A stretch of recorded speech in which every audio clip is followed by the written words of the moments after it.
தூக்கத்திற்கு முன் தூக்கிப்பாரு. ஒரு ஊரின் கடைச்சாலையில் பெரிய அரிசி மூட்டை ஒன்று வெயிலில் படுக்க வைக்கப்பட்டிருந்தது. ஒரு சிறுவன் அதை பார்த்தவுடன், இதை கெட்டவங்க போல சொல்றாங்க, ஆனா நானால இதை கையால தூக்க முடியும் என்று பெருமையுடன் சொன்னான். அவனை சுற்றியிருந்த சிறிய பசங்கள் எல்லாம் சிரிச்சு கொண்டார்கள்.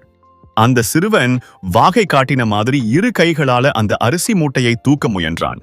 ஆனால் மூட்டை கனமாயிருந்தது. சிறுவன் நிறைய சிரமப்பட்டாலும் மூட்டை சற்றும் இடம் மாறவில்லை. முடிவில் சீர்குலைந்து பின்தங்கினான். மூட்டை அப்படியே இருந்தது. அவன் தள்ளாடி கீழே விழுந்தான். அந்த நேரத்தில் அருகில் இருந்த ஒரு மூதாட்டியார் சிரித்து, "தூக்கத்திற்கு முன் தூக்கிப்பாருப்பா" என்று சொன்னார். சிறுவன் எளிதாக புன்னகைத்து தலையசைத்தான். அடுத்த முறையிலே வேறு ஒரு மூட்டையை தூக்கும் முன் அது எவ்வளவு எடை இருக்கும் என்று கவனமாக பார்த்தான். பழமொழி: தூக்கத்திற்கு முன் தூக்கிப்பாரு. அர்த்தம்: செயலை தொடங்கும் முன் சிந்திக்க வேண்டும். நெறி: உணர்ச்சி அடிப்படையிலான முடிவுகள் தோல்விக்கு காரணம். சிந்தித்து செயல்பட வேண்டும்.